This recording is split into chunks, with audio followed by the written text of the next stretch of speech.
नमस्कार मित्रांनो, digital Marathi info या आपल्या YouTube चॅनलवरती तुमचे स्वागत आहे। मित्रांनो, आता शासनाच्या माध्यमातून एक मोठा निर्णय घेण्यात आलेला आहे, ज्यामध्ये आता सर्व कागदपत्रांवर आईचे नाव हे बंधनकारक करण्यात आलेले आहे। हे कधीपासून लागू होणार आहे, नक्की कोणाला लागू होणार आहे आणि आईचे नाव कशा पद्धतीने आपल्या कागदपत्रांवर ऍड होणार आहे, हे या व्हिडिओच्या माध्यमातून आपण थोडक्यात जाणून घेणार आहोत। तर व्हिडिओ नक्की शेवटपर्यंत पहा व चॅनलवर नवीन आला असाल तर चॅनलला सबस्क्राइब करून ठेवा, म्हणजे असेच नवनवीन व्हिडिओज तुम्हाला लगेच पाहायला मिळतील।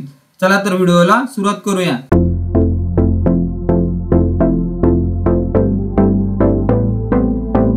तर मित्रांनो, तुम्ही इथे पाहू शकता 11 मार्च 2024 चा हा मंत्रिमंडळात घेण्यात आलेला निर्णय आहे। शासकीय दस्तऐवजामध्ये आईच्या नावाचा समावेश वेगळ्या स्तंभामध्ये न दर्शवता उमेदवाराचे नाव, आईचे नाव, नंतर वडिलांचे नाव व आडनाव अशा स्वरूपात नोंदवण्याचे बंधनकारक करण्याचा मंत्रिमंडळात निर्णय घेण्यात आलेला आहे। 1 मे 2024 रोजी व त्यानंतर जन्मलेल्या सर्व बालकांच्या नावाची नोंद बालकांचे नाव, आईचे नाव, नंतर वडिलांचे नाव व आडनाव अशा स्वरूपात सर्व शैक्षणिक कागदपत्रे, महसुली दस्तऐवज, वेतन चिठ्ठी, सेवा पुस्तक, विविध परीक्षांच्या अर्जाचे नमुने इत्यादी शासकीय दस्तऐवजामध्ये बंधनकारक करण्यास मान्यता देण्यात आलेली आहे। विवाहित स्त्रियांच्या बाबतीत सध्या अस्तित्वात असलेल्या पद्धतीनुसार त्यांच्या विवाहानंतरचे म्हणजे तिचे नाव, नंतर तिच्या पतीचे नाव व आडनाव अशा स्वरूपात नाव नोंदवण्याची प्रक्रिया सुरू ठेवण्यात येणार आहे। स्त्रीला विवाहापूर्वीच्या नावाने मालमत्तेच्या दस्तऐवजामध्ये नोंदवण्याची मुभा ठेवण्यास मान्यता देण्यात आलेली आहे।